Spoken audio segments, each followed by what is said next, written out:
Capítulo 21. Perseguições aos protestantes franceses no sul da França durante os anos de 1814 e 1820. A perseguição nessa região protestante da França continuou com poucas interrupções, desde a revogação do Edito de Nantes por Luís XIV até um curto período antes do início da Revolução Francesa. No ano de 1785, M. Ribault Saint-Étienne e o célebre M. de Lafayette estavam entre as primeiras pessoas que se interessaram ante a corte de Luís XVI em eliminar o flagelo da perseguição a esse povo sofredor, os habitantes do sul da França. Tal era a oposição dos católicos e dos cortesãos que foi somente no final de 1790 que os protestantes foram libertos de suas inquietações. Antes disso, os católicos de Nismes, em particular, haviam tomado as armas contra a causa. A cidade, então, foi palco de um espetáculo assustador. Homens armados corriam pela cidade, atiravam dos cantos das ruas e atacavam todos os que encontravam com espadas e foices.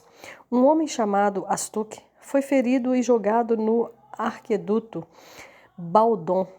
Caiu sob os repetidos golpes de baionetas e sabres, e seu corpo também foi lançado à água. Boucher, um jovem de apenas 17 anos de idade, foi morto a tiros pela janela.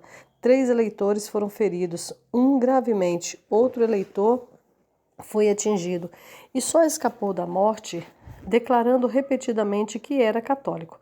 Um terceiro foi atingido 4 vezes por um sabre e levado para casa terrivelmente mutilado. Os cidadãos que fugiram foram presos pelos católicos nas estradas e obrigados a dar prova de sua religião para escaparem com vida. O senhor e a senhora Vogue estavam em sua casa de campo quando os fanáticos a invadiram, massacraram a ambos e destruíram sua habitação. O senhor Blacher, um protestante de 70 anos, foi cortado em pedaços com uma foice. Perguntou-se ao jovem Pierre, que levava comida para o irmão, se ele era católico ou protestante, ao que o rapaz respondeu ser protestante. Por esse motivo, um monstro disparou contra o rapaz, derrubando-o. Um dos companheiros do assassino disse: "Poderias de igual modo ter matado um cordeiro." "Jurei", respondeu ele, "matar 4 protestantes como minha parte, e este conta como um." No entanto, essas atrocidades fizeram com que as tropas se unissem em defesa do povo, o que provocou uma terrível vingança contra o Partido Católico portador de armas, que, junto a outras circunstâncias, como a tolerância exercida por Napoleão Bonaparte, os refreou até o ano de 1814, quando o inesperado retorno do antigo governo os reuniu mais uma vez em volta dos antigos estandartes. A chegada do rei Luís XVIII a Paris. A chegada se fez saber em Nimes no dia 13 de abril de 1814. Após 15 minutos, podia-se ver a cocarda em toda parte, a bandeira branca flutuando nos prédios públicos, nos esplêndidos monumentos da antiguidade e até mesmo na Torre de Mange, além dos muros da cidade. Os protestantes, cujo comércio sofreu materialmente durante a guerra, foram os primeiros a unir-se à alegria geral e a enviar sua adesão ao Senado e ao corpo legislativo. Vários departamentos protestantes enviaram mensagens ao trono. Contudo, o senhor Froment se achava, infelizmente, outra vez em Nimes naquele tempo, quando muitos fanáticos estavam prontos para se juntar a ele, de modo que a cegueira e a fúria do século XVI logo substituíram a inteligência e a filantropia do século XIX. Uma linha de distinção foi de pronto traçada entre homens de diferentes opiniões religiosas. O espírito da antiga Igreja Católica era de novamente regular a parcela de estima e segurança pertencente a cada pessoa. A diferença de religião governaria agora todas as outras coisas, até mesmo os católicos que serviam aos protestantes com zelo e carinho, passaram a negligenciar seus deveres, ou a cumpri-los sem delicadeza e com relutância. Nessas festas e espetáculos dados à custa do público, a ausência dos protestantes era tomada como prova de sua deslealdade. E em meio aos gritos de Vive le Roi, podiam-se ouvir os sons dissonantes dizendo Abalas le Maire, abaixo o alcaide. O senhor Castletan era protestante. Ao aparecer em público com o alcaide, o senhor Roland, um católico, lançaram contra ele batatas, enquanto o povo declarava que ele deveria renunciar ao cargo. Os fanáticos de Nimes chegaram a conseguir que fosse enviada uma mensagem ao rei, afirmando que deveria haver na França apenas um Deus, um rei e uma fé. Nisto foram imitados pelos católicos de várias cidades. A história do menino de prata. Por volta da mesma época, o senhor Barão, conselheiro do Tribunal Real de Nimes, adotou o plano de dedicar a Deus um menino de prata, caso a duquesa de Angulema desse um príncipe à França. Tal projeto foi transformado em um voto religioso público que se tornou objeto de discussões tanto públicas como particulares. Enquanto pessoas cujas imaginações estavam inflamadas por esses procedimentos corriam pelas ruas exclamando Vivente les Bourbons! Vivam os Bourbons! Ou os Bourbons para sempre! Em consequência desse frenesi supersticioso, disse que em Alais, as mulheres eram aconselhadas e instigadas a envenenar seus maridos protestantes. Com o tempo, tornou-se conveniente acusá-los de crimes políticos. Não podiam mais aparecer em público sem receber insultos e agressões. Quando as turbas encontravam protestantes, os prendiam e dançavam em volta deles, com bárbara alegria, e em meio a repetidos clamores dizendo Vive le Roi!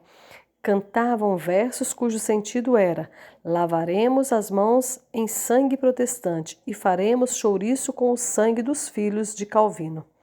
Os cidadãos que saíam para passear, tomar ar e se refrescar das ruas fechadas e sujas eram perseguidos com gritos de Vinte le Roi, como se esses clamores justificassem todo o seu excesso.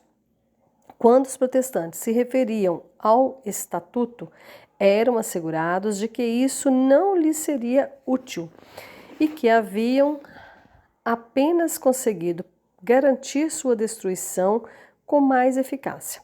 Ouviam-se pessoas de alta posição dizer nas ruas: todos os huguenotes devem ser mortos, desta vez seus filhos devem ser mortos, para que não reste um sequer dessa raça amaldiçoada.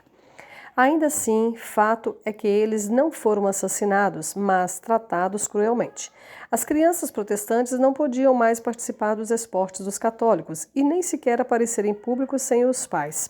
Ao escurecer, suas famílias se trancavam em seus apartamentos, mesmo assim, pedras eram lançadas contra suas janelas.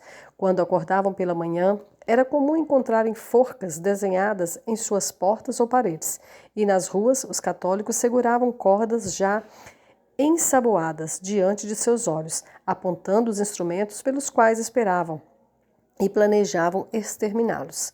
Passavam de uns a outros pequenas forcas, os modelos delas. Um homem que morava em frente a um dos pastores exibiu um desses modelos em sua janela, fazendo sinais muito claros quando o ministro passava. Uma figura representando um pregador protestante também foi pendurada em uma encruzilhada pública e cantava umas canções mais atrozes sob sua janela. Perto do fim do carnaval, havia-se elaborado um plano para fazer caricaturas dos 4 ministros do local e queimá-los em efígie, mas o ato foi impedido pelo alcaide de Nimes, um protestante. Uma horrível canção foi apresentada ao governante, no dialeto do país, com uma falsa tradução, e impressa com sua aprovação, percorrendo um longo caminho antes que este percebesse a extensão do erro ao qual havia sido induzido. O 63º Regimento da Linha foi publicamente censurado e insultado por ter protegido os protestantes, de acordo com as ordens recebidas. De fato, os protestantes pareciam ser ovelhas destinadas ao abate. As armas católicas em Belcaire. Em maio de 1815, muitas pessoas de Nimes desejaram uma associação federativa semelhante à de Lyon, Grenoble, Paris, Avignon e Montpellier. Contudo, essa federação terminou após uma efêmera e ilusória existência de 14 dias. Enquanto isso, um grande grupo de fanáticos católicos encontrava-se armado em Belcaire e logo conduziram suas patrulhas para tão perto das muralhas de Nimes, que alarmaram os habitantes. Esses católicos solicitaram a assistência dos ingleses de Marsella e conseguiram a concessão de 1.000 mosquetes, 10.000 cartuchos, etc. O general Gilles, no entanto, foi logo enviado contra esses guerrilheiros, impedindo-os de chegar a ações extremas e concedendo-lhes um armistício.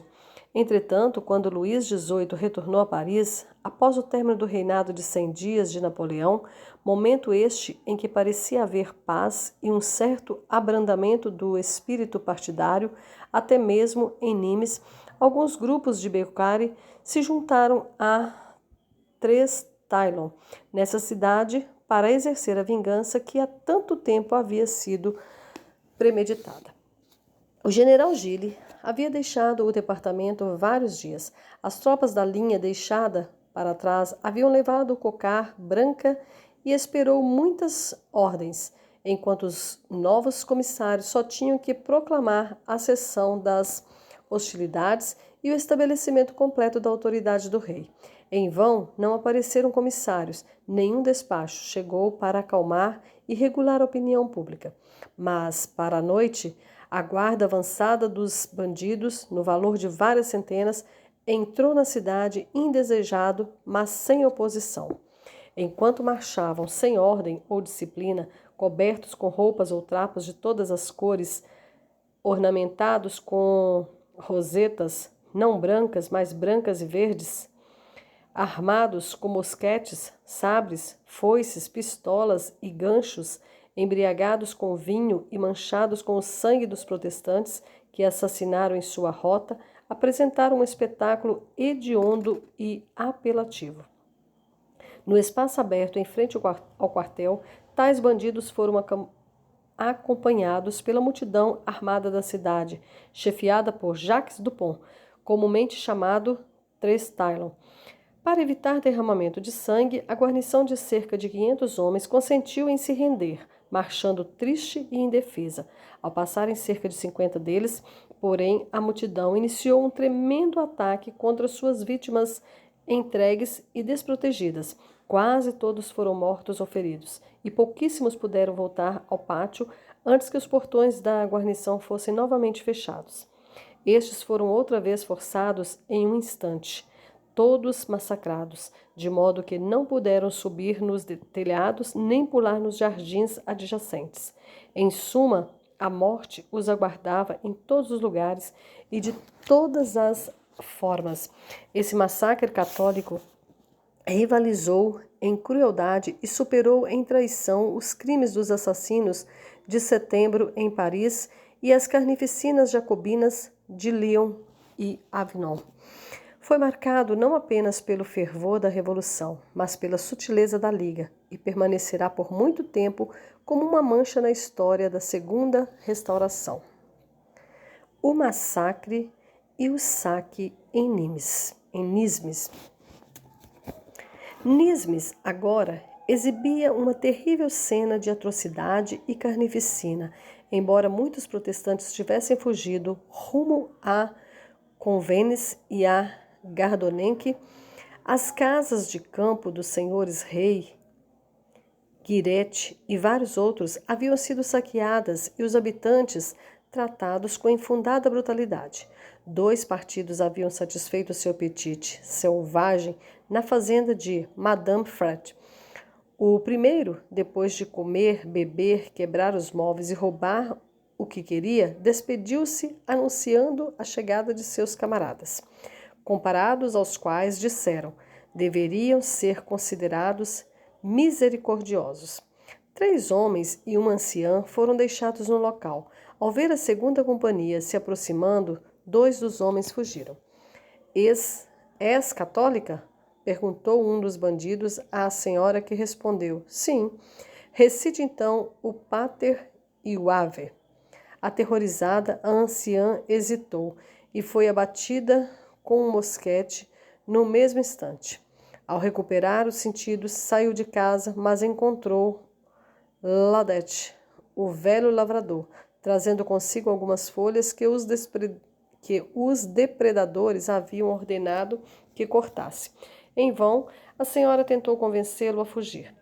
És protestante? Perguntaram os bandidos. Sou. Diante da resposta, descarregaram um mosquete contra ele, que caiu ferido, mas não morto.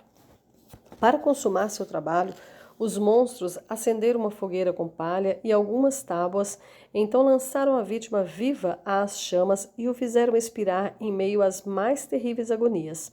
Depois, regalaram-se ao alimentar-se de folhas, omelete e outras coisas mais. No dia seguinte, alguns trabalhadores, encontrando a casa aberta e vazia, entraram e descobriram o corpo, em parte consumido, de Ladete. O alcaide do Garde, senhor Dalbord Jokes, tentando amenizar-se crimes dos católicos, teve a audácia de afirmar que Ladete era católico. Contudo, a mentira foi publicamente contradita por 2 dos pastores de Nimes. Outro partido cometeu um terrível assassinato em Saint-Césaire, matando Imbert Laplume, marido de Suzon Chivas. Ele foi encontrado ao retornar do trabalho nos campos. O chefe prometeu poupar-lhe a vida, mas insistiu em que fosse conduzido para a prisão de Nimes. Vendo, no entanto, que o grupo estava determinado a matá-lo, ele retomou seu caráter natural e, sendo um homem poderoso e corajoso, avançou exclamando, vós sois salteadores? Atirai. 4 deles dispararam e ele caiu. Embora não estivesse morto e enquanto ainda estava vivo, mutilaram seu corpo. Passando um cordão ao redor dele, o arrastaram e o prenderam a um canhão que havia tomado. Somente após 8 dias, seus parentes foram informados de sua morte. 5 indivíduos da família de Chivas, todos maridos e pais, foram massacrados ao longo de alguns dias. O tratamento impiedoso para com as mulheres nessa perseguição em Nimes foi tal que teria desonrado qualquer selvagem. As viúvas Rivette e Bernard foram forçadas a entregar enormes quantias. A casa da senhora Leconte foi devastada e seus bens destruídos. A senhora F. Didier teve sua casa saqueada e demolida, restando meramente a estrutura. Um grupo desses fanáticos visitou a viúva Perrin, que morava em uma pequena fazenda nos moinhos de vento. Tendo cometido todas as espécies de devastação, atacaram até mesmo o santuário dos mortos, onde jaziam os corpos de sua família. Arrastaram os caixões para fora e espalharam os restos mortais pelos terrenos adjacentes. Em vão, a viúva ultrajada recolheu os ossos de seus antepassados e os devolveu ao lugar onde estavam. Eles foram novamente desenterrados e, após contínuos e inúteis esforços, foram relutantemente deixados espalhados na superfície dos campos. Decreto real a favor dos perseguidos. Por fim, o decreto de Luís XVIII, que anulava todos os poderes extraordinários conferidos pelo rei, pelos príncipes ou agentes subordinados, foi recebido em Nimes. As leis deveriam agora ser administradas pelos órgãos regulares, e um novo alcaide chegou para colocá-las em vigor. Contudo, apesar de as proclamações e o trabalho de destruição terem sido por um momento interrompidos, não cessaram. Antes, logo foram retomados com novo vigor. No dia 30 de julho, Jacques Combe, um pai de família, foi morto por alguns da Guarda Nacional de Rousseau. E o crime foi tão notório que o comandante do partido devolveu à família a carteira e os documentos do falecido. No dia seguinte, multidões conturbadas percorreram a cidade e os subúrbios, ameaçando os miseráveis camponeses. No dia 1º de agosto, a turba os massacrou, sem encontrar nenhuma oposição. Por volta do meio-dia, naquele mesmo dia, 6 homens armados, sob a liderança de Trupham, o açougueiro, cercaram a casa de Monod, um carpinteiro. Dois do partido, ferreiros, haviam trabalhado naquela casa no dia anterior e viram um protestante refugiado ali, o senhor Bourillon, que havia sido um tenente do exército e aposentou-se com uma pensão. Era um homem de excelente caráter, pacífico e inofensivo. Nunca havia servido ao imperador Napoleão. Trupham não o conhecia, de modo que ele lhe foi apontado enquanto participava de um café da manhã rotineiro com a família. Trupham ordenou que ele o acompanhasse, acrescentando: "Teu amigo Salcine já está no outro mundo."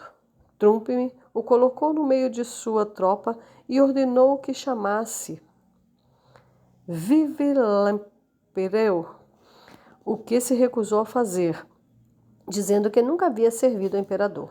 Em vão, as mulheres e os filhos da casa intercederam por sua vida e o elogiaram por suas qualidades amáveis e virtuosas. Ele então foi levado à esplanada e baleado, primeiro por Trupham e depois pelos outros. Várias pessoas atraídas pelo tiroteio se aproximaram, mas foram ameaçadas com um destino semelhante.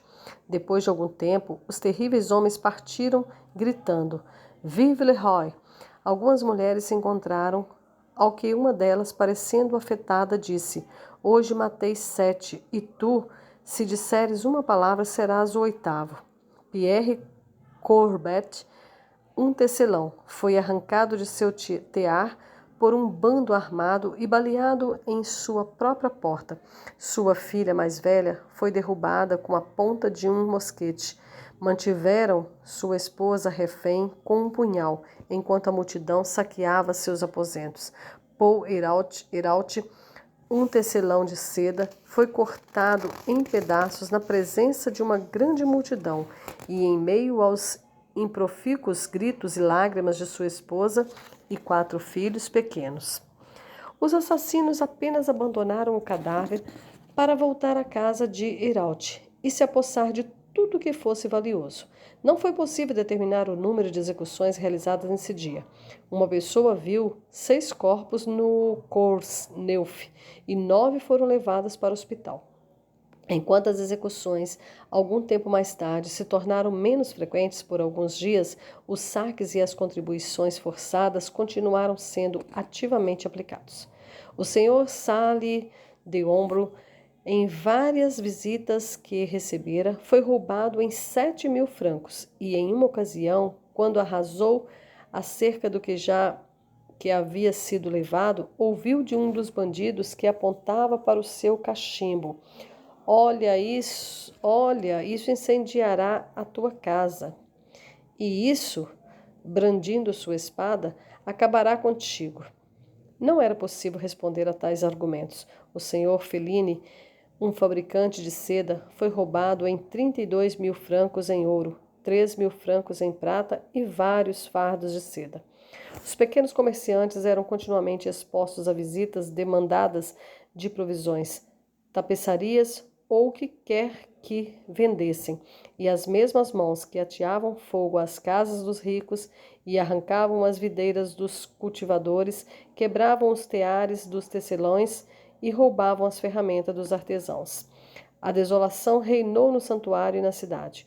Os bandos armados, em vez de reduzirem, aumentavam. Os fugitivos, em vez de voltar, recebiam constantes sobressaltos e os amigos que os protegiam eram considerados rebeldes. Os protestantes que permaneceram foram privados de todos os seus direitos civis e religiosos, e até mesmo os advogados e xerifes entraram em acordo para eliminar toda a religião que se diz reformada. de suas comunidades. Os que estavam empregados na venda de tabaco foram privados de suas licenças. Os diáconos protestantes que estavam encarregados dos pobres foram todos dispersados. De 5 pastores, apenas 2 permaneceram. Um deles foi obrigado a mudar de residência e só podia arriscar-se a ministrar as consolações da religião ou a desempenhar as funções de seu ministério sob a escuridão da noite. Não contentes com tais formas de tormento, os católicos, por meio de publicações caluniosas e inflamadas, acusavam os protestantes de levantar o proscrito estandarte nas comunas, de invocar o derrotado, Napoleão, e, é claro, não consideravam indignos da proteção das leis e do favor do monarca. Depois, centenas deles foram arrastados para a prisão sem sequer uma ordem escrita, e embora um diário oficial intitulado Jornal du Garde tenha sido estabelecido por 5 meses, enquanto foi influenciado pelo prefeito, pelo alcaide e outros funcionários, a palavra estatuto nunca foi usada nele.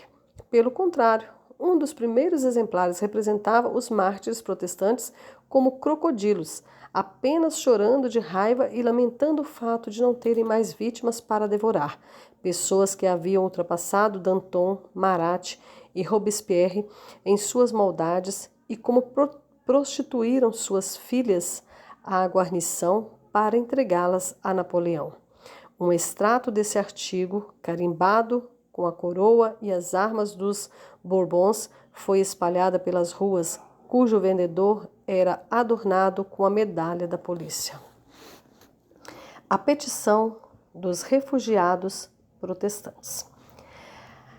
A essas afrontas, cabe contrapor a petição que os refugiados protestantes em Paris apresentaram a Luís XVIII em nome de seus irmãos em Nimes. Colocamos aos vossos pés, Senhor, nossos agudos sofrimentos. Em vosso nome, nossos concidadãos são massacrados e suas propriedades destruídas. Camponeses enganados, em fingida obediência às vossas ordens, reuniram-se sob o comando de um comissário designado por vosso augusto sobrinho. Apesar de prontos para nos atacar, foram recebidos com garantias de paz. No dia 15 de julho de 1815, soubemos da entrada de Sua Majestade em Paris, e a bandeira branca imediatamente acenou em nossos edifícios.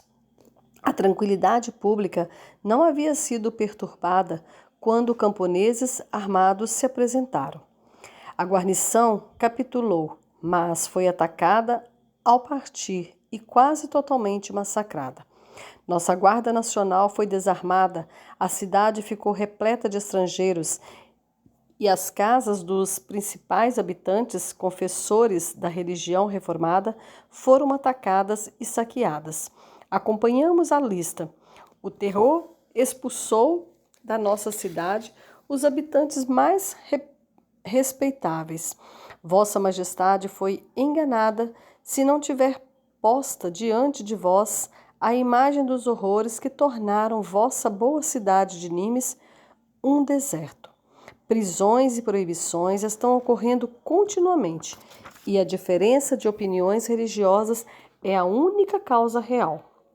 Os protestantes caluniados são os defensores do trono. Vosso sobrinho testemunhara nossos filhos sob vossas bandeiras. Nossas fortunas foram colocadas em vossas mãos. Atacados sem razão, os protestantes não deram a seus inimigos, nem mesmo por justa resistência, pretexto para a calúnia. Salvai-nos, Senhor. Apagai a marca da guerra civil. Um único ato de vossa vontade restauraria a existência política, uma cidade significativa pela sua população e suas manufaturas. Exigimos uma explicação da conduta dos chefes que trouxeram nossos infortúnios. Colocamos diante dos vossos olhos todos os documentos que chegaram até nós. O medo paralisa os corações e sufoca as queixas de nossos concidadãos. Por estarmos em situação de mais segurança, arriscamos elevar a voz em nome deles, etc. monstruosas atrocidades contra as mulheres. Sabe-se que Nimes, as mulheres, lavam suas roupas nas fontes ou nas margens dos riachos.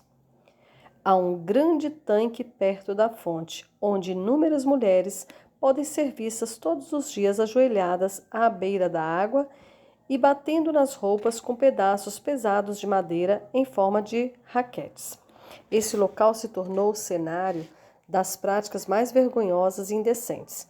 Os canalhas católicos levantavam as anáguas das mulheres por cima da cabeça e as prendiam a fim de deixá-las expostas e sujeitá-las a uma espécie de castigo que haviam inventado recentemente. Colocavam pregos nos batedores de roupas na forma de uma flor de lis e as espancavam até que o sangue jorrasse de seus corpos e seus gritos rasgassem o ar.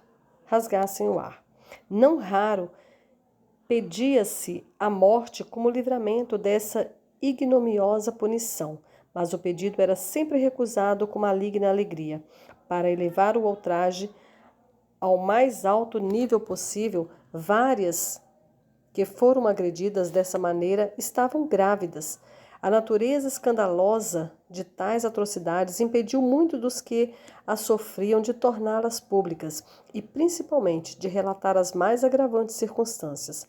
Vi, diz o senhor Duran, um advogado católico acompanhando os assassinos do subúrbio de Bourgade, equipar um batedor de roupas com pregos afiados em forma de flor de lis. Eu os vi levantar as vestes das mulheres e desferir contra elas fortes pancadas com tais batedores, aos quais deram um nome que minha pena se recusa a registrar. Os gritos das mulheres, o sangue que jorrava profusamente, os gemidos de indignação que eram suprimidos pelo medo, nada os comovia a parar. Os médicos que atenderam as mulheres que morreram podem atestar, pelas marcas de suas feridas, as agonias que devem ter sofrido, as quais, por mais horríveis que sejam, são estritamente verdadeiras. No entanto, durante o progresso desses horrores e dessas obscenidades, tão vergonhosos para a França e para a religião católica, os agentes do governo tinham forças poderosas sob seu comando e, se as tivessem empregado honestamente, poderiam ter restaurado a paz e a tranquilidade. Assassinatos e roubos, no entanto, continuaram a acontecer e foram tolerados pelos magistrados católicos com poucas exceções. Fato é que as autoridades administrativas usaram palavras em suas proclamações, etc., mas nunca recorreram a ações para conter as maldades dos perseguidores que declararam cheios de audácia suas intenções de, no 24º aniversário de São Bartolomeu, realizar um massacre geral. Os membros da Igreja Reformada estavam tomados de terror e, em vez de participar da eleição de deputados, ocuparam-se como puderam para garantir a própria segurança.